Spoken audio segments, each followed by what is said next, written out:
குழந்தை பிறந்ததுக்கு பின்னாடி இயற்கையாகவும் இயல்பாகவும் அவங்க உடம்புல சில மாற்றங்கள் ஏற்படுது. ஆனா அதே சமயத்துல அந்த மனைவியின் மீது அந்த கணவனுக்கு உண்மையான அன்பு இருக்குமேயானால் அவ எப்படி ஆனாலும் அந்த மனைவி அவன் ஏத்துப்பான். அவ அப்பவும் அந்த கணவனுக்கு வசீகரமா தான் தெரியும்.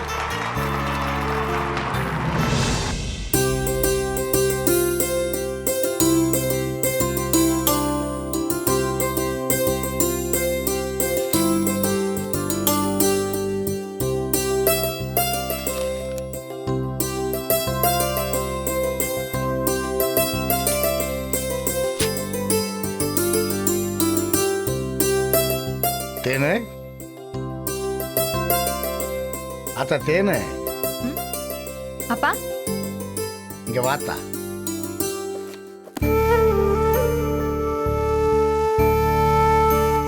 என்னப்பா? இப்படி உட்காரு. உட்கார்த்தா. படிச்சுக்கிறியா? ஆமாப்பா. இன்னும் 2-3 வருஷம் தான். அதுக்கப்புறம் அப்பா உனக்கு நல்ல மாப்பிள்ளைய பார்த்து கல்யாணம் பண்ணி வச்சேன்னா போயிட்டு வர அப்பான்னு நீயும் கிளம்பி போயிட்டே இருப்ப இல்ல? அப்பா அதுக்கப்புறம் இந்த அப்பனை பார்த்துக்கிறதுக்கு நாதி இல்லாம நான் தனியா இந்த வீட்டுக்குள்ளேயே மலரு அகிலா தேனுன்னு என்னப்பா நீங்க இல்லைன்னு கூட புரிஞ்சுக்க முடியாம நீங்க இங்கேதான் இருக்கீங்கன்னு நினைச்சுக்கிட்டு கூப்பிட்டுக்கே இருக்க போறேன்.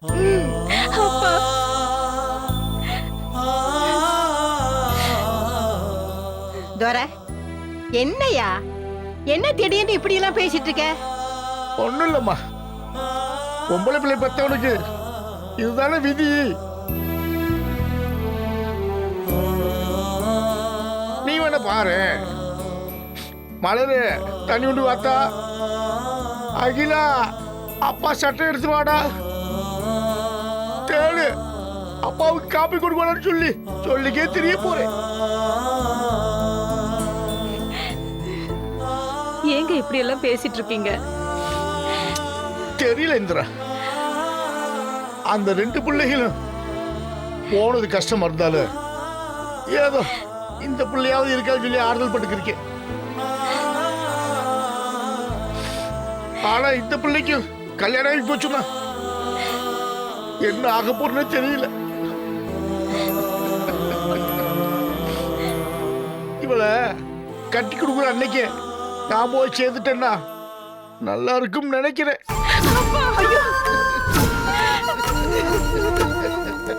என்னையா ஏன் இப்படி எல்லாம் பேசிட்டு இருக்க? கட்டி கொடுக்கறதோட ஒரு அப்பனுடைய கடமை முடிஞ்சு போச்சா? நாளைக்கு பேர பேத்திங்க எடுக்கணும், அதுங்களுக்கு மொட்டை அடிக்கணும், காது குத்தணும், சீர் சனத்தி எல்லாம் செய்யணும். எம்புட்டு கடமை இருக்கு. நீ என்னையா இப்படி எல்லாம் பேசிட்டு இருக்க? இல்லம்மா, வாழ்க்கையில பிடிப்பு இல்லாத மாதிரியே இருக்கு. இவளும் இந்த வீட்டு விட்டு போயிட்டா நான் என்ன ஆயிடுவேன்னு பயமா இருக்குமா. ஐயா, நீங்க எம்புட்டு தைரியமான ஆளு, இதுக்கு போய் உடஞ்சி அழுதுட்டு இருக்கீங்க. என்னதான் வீராதி வீரே சூராதி சூரனா இருந்தாலும் பொம்பளை பிள்ளைய பெத்துட்டா ஒரு வயசுக்கு மேல ஒரு பயம் வரும்டா. அப்ப நம்ம தேனம்மாவை இல்லாத வீட்டு பையனா பார்த்து கல்யாணம் பண்ணி வச்சுட்டா வீட்டோட மாப்பிள்ளையா இருப்பார்ல. இதுக்கு போய் எதுக்கே அழுதுட்டு இருக்கீங்க? ஆமாங்க, இன்னும் 2-3 வருஷம் கழிச்சு நடக்க போறதுன்னு நினைச்சு இப்பவே ஏங்க அழறீங்க? அதெல்லாம் அப்ப பாத்துக்கலாங்க. அதுக்கு மேல வேணும்னா பூசாரி சொன்ன மாதிரி வீட்டோட மாப்பிள்ளையா கூட பாத்துக்கலாங்க. இதுக்கு தான் 3 பொம்பளை பிள்ளைங்க இருந்தாலும் பரவாயில்ல, ஒரு ஆம்பளை பிள்ளைய பெத்துக்கன்னு சொன்னேன். நீ எங்க என் பேச்ச கேட்ட? நீ என்ன சொன்ன? என்னம்மா ஆம்பளை பிள்ளை? என் 3 பொம்பளை பிள்ளைங்களும் 100 ஆம்பளைங்களுக்கு சமம்னு சொன்ன. இப்ப இப்படி உக்காந்து அழுதுட்டு இருக்க. தம்பி, துரை! ஐயா, துரை! சாமி, என் பிள்ளைய காப்பாத்துப்பா. தம்பி, அங்கே இல்லை. ஐயோ, ஐயோ ஐயா சாமி தர நான் உங்ககிட்ட தயா பேச வந்திருக்கேன். கொஞ்சம் அக்கா கிட்ட பேசியா. அம்மா இதோட பேசுறதுக்கு எனக்கு எந்த விருப்பம் இல்ல. சட்டுப்புட்டுன்னு என்ன விஷயம் கேட்டு அனுப்பு. ஐயோ ஐயோ தர அப்படி சொல்லாதய்யா. இங்க பாரு நான் உன்னை பார்க்கதாயா வந்த. நான் நான் உங்ககிட்ட ஒரு வரம் கேட்டே வந்திருக்கேன்.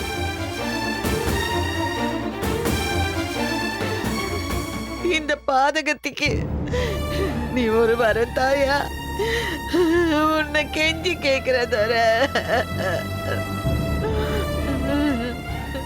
வர்றம்மா என்ன வரம்?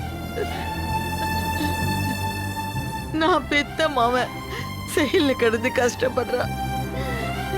அவ சோறு தண்ணி திங்க முடியாம வத்தி போய் கிடக்காயா. ஒவ்வொரு நாளும் ஒவ்வொரு பொழுதும் என் மவ செயல கஷ்டப்படுறான் சாமி. எனக்கு இருக்கிற ஒரே ஒரு வரவு அவன் தாயா. அதுவும் இல்லாம நாதியத்து போய் என்ன அநாத பொண்ணமா ஆக்கிடாதையா. உன்னைய சாமியா நினைச்சு காலில் விழுந்து கேக்குறையா. எனக்காக இது செஞ்சுதாயா ஆகணும். என்ன செய்யணும்? என் மாமா செஞ்சது தப்புதாயா. ஏதோ புத்தி கெட்டு கிறுக்கு தானே செஞ்சுட்டான்.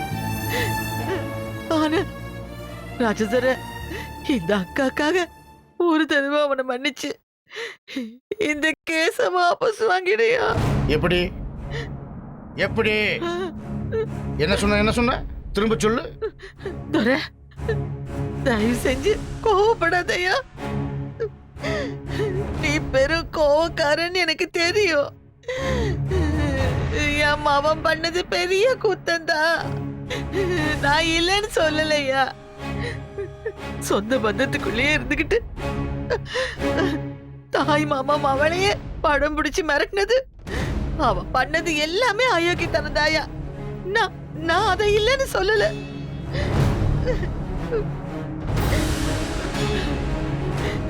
அது எல்லாத்தையும் இந்த அக்காவோட முகத்துக்காக தயவு செஞ்சு மன்னிச்சு இந்த கேஸ வாபஸ் வாங்கிய. துரை என் பிள்ளைக்கு வாழ்வு குடியா. இந்த கேஸ தயவு செஞ்சு வாபஸ் வாங்கியா. உன்னை கையெடுத்து கும்பிடுற என் பிள்ளைய காப்பாத்து. நான் பெத்த மவன் ஜெயில கஷ்டப்படுறதை என்னால பார்க்க முடியல. எனக்கு ரத்த கண்ணீரே வருதியா. மா சொல்லுமா. ரத்த கண்ணீர் வெடிக்கிறியா? உன் மகனால நானும் என் மகளும் என் வீட்டாளுகளும் ஒவ்வொரு நிமிஷமும் எம்புடு துடிச்சிருப்போம் தெரியுமா உனக்கு? அப்படியே செத்து செத்து பொழைச்சோம். அந்த ரணத்தை எல்லாம் மறந்துட்டு உன் மகனை மன்னிச்சு விட முடியாது. இது வயசு கோளாறுல என் பையன் தெரியாம இப்படி பண்ணிட்டாயா. வயசு கோளாறு தெரியாம பண்ணிட்டானா? எம்புடு திட்டம் போட்டு திமிர் எடுத்து போய் இந்த காரியத்தை அவன் மன்னிருப்பேன்.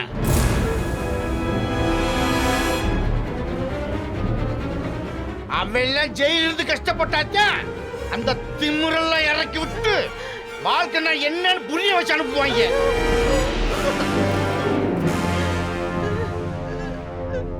ஓ மகனுக்கு இந்த தண்டனை தேவைதே. அவன் அங்கேயே இருக்கட்டும். இருக்கிற ஆத்திரத்துக்கு அன்னைக்கே உன் மகனை துண்டு துண்டை வெட்டி போட்டிருப்பேன். எல்லாம் சேர்த்து தடுத்துட்டாங்க. நீனா உன் மகனை வெளியே கொடுக்க வந்து என் கையால் அவனை சாவடிச்சு விடாத. பேசாம போயிடும் அப்படித்தான் சொல்லுவேன். வெளியே போ சொல்லு. இனிமே அக்கா தம்பி எந்த ஒரு இருக்கக்கூடாது. வெளியே போ சொல்லு. வெளியே போ சொல்லு. ஐயோ ஐயோ ஐயோ ஐயோ என் பிள்ளைய எப்படி காப்பாத்துற?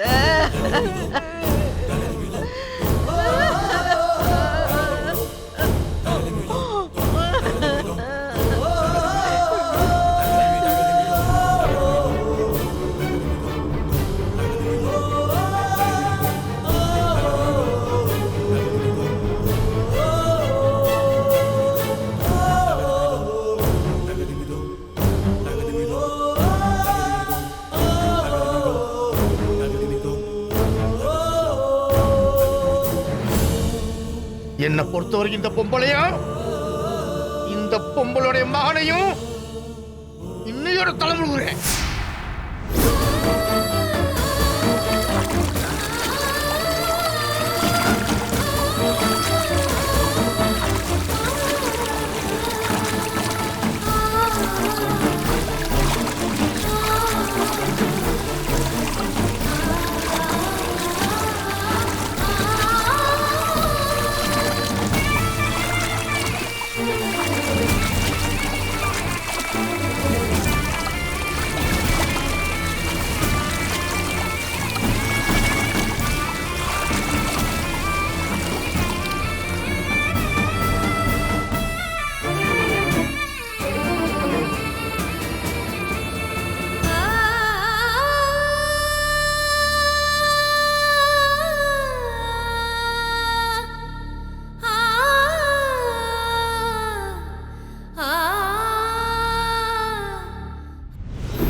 பார்த்து வர மாட்டீங்க, அறிவில்ல. கண்ணனை புடநிலையா வச்சிருக்கீங்க. பொண்ணோட பார்த்து வண்டி ஓடுங்கடா. ஏய், என்ன ஓவரா பேசுற? என்ன சவுண்ட் விடுற? நாடா நீ எல்லாம் ஊருக்குள்ள சவுண்ட் விட்டு புத்திமதி சொல்ற அளவுக்கு வந்துட்டியா? டேய், இவெல்லாம் வாயவே திறக்க கூடாது. ஆனா எம்புட்டு சவுண்டா நம்ம கிட்டே பேசுறான் பாத்தியா? அந்த வீடியோக்காரிக்கு தாலி கட்டினவன் தானே நீ? ஏய், தேவையில்லாம பேசிட்டு இருக்காதீங்க, மரியாதையா போயிருங்க. போக முடியாதுடா, என்னடா பண்ணுவ? நீ பாரு, வேண்டாண்டா. என்னடா வேணாம்? ஏண்டா கொஞ்சம் கூட கூச்சமே இல்லாம அப்படிப்பட்ட ஒருத்திக்கு தாலி கட்டிட்டு எப்பறம் அவனால வாழ முடியுது? மாப்பிள்ள, உள்ளூர்ல ஒருத்திக்கு வீடியோ இருக்குன்னு சொன்னியே, அவளை கட்டினது இவன் தானா? இவனே தான்டா மாப்பிள்ள. வேற எவனாவது பிரச்சனை பண்ணா கூட சாரின்னு சொல்லிட்டு போயிடலாம். ஆனா இவன்லாம் நம்ம கிட்ட குரல வசதி பேசும்போது தான் நமக்கு எரிச்சலா இருக்கு. நீ பாரு, இதுக்கு மேல ஒரு வார்த்தை பேசின. சரி, அந்த வீடியோ உங்ககிட்ட இருக்கா? இருந்தா அனுப்பி விடுப்பா, பணம் எம்புட்டுனாலும் தரேன்.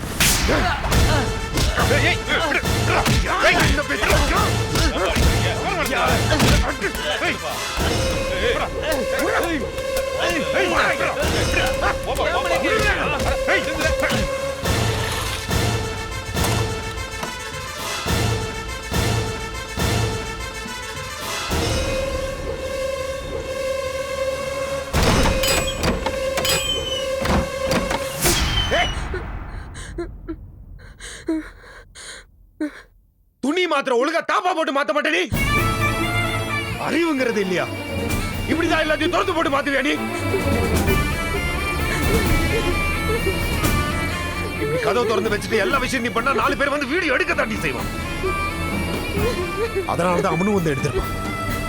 கதவை ஒழுக்கமா மூடிட்டு எல்லா விஷயத்தையும் பண்ணிருந்தா எவனா இதெல்லாம் வந்து பண்ணுவானா? ஏதோ கதவு திறந்து அப்படியே உள்ள வந்தா ஏதோ நடக்கூடாது நடந்த மாதிரி அவ்வளோ சீன் போடுற நீ. ஏ, இது வரைக்கும் யாருமே உன்னை பார்த்தது இல்லையா? அதுதான் ஊரே பார்த்துருச்சுல்லடி. இந்நேரம் உனக்கு இந்த கூச்ச நாச்சல்லாம் போயிருக்கணுமே. கதவை திறந்தனா ஒண்ணு சீன் போடுற. இது பார், உனக்குலாம் இந்த வெக்கம், மானம், சூடு, சொர்ண எதுவுமே இருக்க கூடாது. என்னைக்கு உன்னை அந்த வீடியோ எடுத்தாங்க அன்னைக்கே எல்லாமே போச்சுடி உனக்கு. நீ வெறும் நடப்பணமா தான் இருக்க. இப்போ என்ன நடந்தாலும் ஏது நடந்தாலும் எந்த உணர்ச்சியுமே இல்லாத நடப்பணமா தான் இருக்கணும். புரியுதா? பெரியவ மாதிரி கத்துற. பண்ணுடி, நல்லா பண்ணு. பண்றதையே இத்தினூட கதவை திறந்து வச்சுட்டு பண்ற. நல்லா பப்பரப்பான் திறந்து வச்சுட்டு பண்ண வேண்டியதானே? உனக்கு என்னடி வந்துச்சு? உனக்கு தாலி கட்ட எனக்கு தாண்டி மானம் போகும். இன்னைக்கு ரோட்ல ஒருத்தன் கேக்குறான், எவ்வளவு செலவானாலும் பரவாயில்ல உன் பொண்டாட்டியோட வீடியோ எனக்கு அமுச்சு விடுன்னு கேக்குறாண்டி. என்ன நாண்டுகிட்டு சாகணும்னு தோணுதுடி எனக்கு. இந்த ஊருக்குள்ள எல்லாம் நான் இவ்வளவு தன்மானத்தோட வாழ்ந்தவன் தெரியுமாடி? ரோட்ல போற ஒருத்த மதிக்க மாட்டேங்கிறாண்டி. என்ன எல்லாம் அசிங்கப்படுத்துறாங்கடி. என்ன எல்லாத்துக்கு காரணமே நீதான். நீ ஒருத்திதான். என் வாழ்க்கைக்கு எடுத்த ராட்சசி, என்ன புடிச்ச சாப கேடடி நீ. உன்னை எல்லாம் இங்க பார், எதை செஞ்சாலும் கதவை மூடிட்டு செய். இப்படி உயிரை தொலைக்காத. அதுக்கப்புறம் அழகர் மாதிரி வேற வேணா உள்ள பூந்துறப்பா.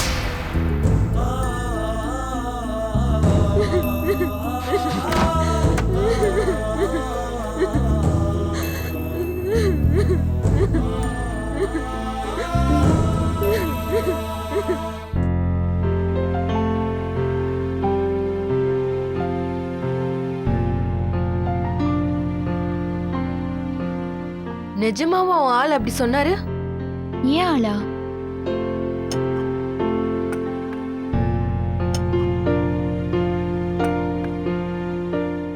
வெற்றின்னுலாம் சொல்ல முடியாது. உன் ஆளுன்னு தான் சொல்லுவ. நீயே புரிஞ்சுக்க. சொல்லுடி, உன் ஆள் அப்படியா சொன்னாரு? ஆமாடி. பரவாயில்லடி, இவரு இவ்வளவு பெரிய ஐடியாலஜியோட இருக்காருன்னா உண்மையிலேயே சூப்பர்டி. அப்படியா சொல்ற? அப்படியா சொல்றியாவா? உலகத்துல எத்தனை பேர் இந்த புரிதலோட இருக்காங்கன்னு நினைக்கிற? உலகத்துல பாதி ஆம்பளைங்களை பொறுத்த வரைக்கும் பொண்டாட்டிங்கிறவ யாரு தெரியுமா? ஒரு அடிமை. அவ வேலைக்கு சமைச்சு போடுவா, வீட்டை சுத்தப்படுத்துவா, துணிமணிய மடிச்சு வைப்பா. அதையும் தாண்டி அவங்கள பொறுத்த வரைக்கும் பொண்டாட்டிங்கிறவ ஒரு சம்பளம் வாங்காத வேலைக்காரி.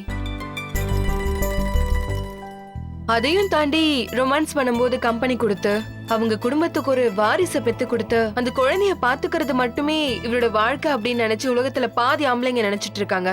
ஆனா வெற்றி இதையும் தாண்டி இவ்வளவு விஷயங்கள் யோசிச்சிருக்காருன்னா உண்மையிலேயே பெரிய விஷயம்டி. நான் ஒரு விஷயம் சொல்றேன், யோசிச்சு பாரு.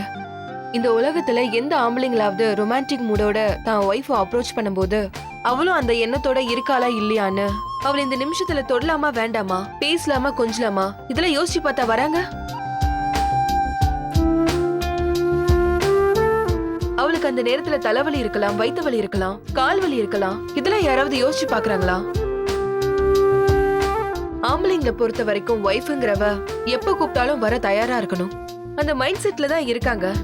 இன்ஃபேக்ட் ஒரு சினிமா போஸ்டர் பார்த்து ஏதாவது தோணுச்சுன்னா அதை இறக்கி வைக்க ஒரு பொண்டாட்டி தானே தேவைப்படுறா. இந்த மைண்ட் செட்லயும் இருக்காங்க. கண்டிப்பா உன்னை நினைச்சுதாண்டி சொல்லிருக்காரு. ஏன்னா நீயும் அவரும் அப்படிதானே வாழ்ந்துட்டு இருக்கீங்க.